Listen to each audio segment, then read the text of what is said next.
తిరుపతి నగరంలోని ఖాళీ స్థలాల్లో భవన నిర్మాణ వ్యర్థాలు, పిచ్చి మొక్కలు లేకుండా శుభ్రంగా ఉంచాలని నగరపాలక సంస్థ కమిషనర్ ఎన్ మౌర్య అధికారులను ఆదేశించారు.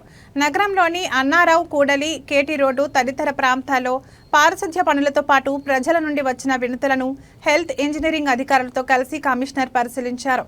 పలుచోట్ల భవనాల వ్యర్థాలు ఉండడం, మురుగునీటి కాలువల్లో చెత్త ఉండటం పట్ల అసహనం వ్యక్తం చేశారు.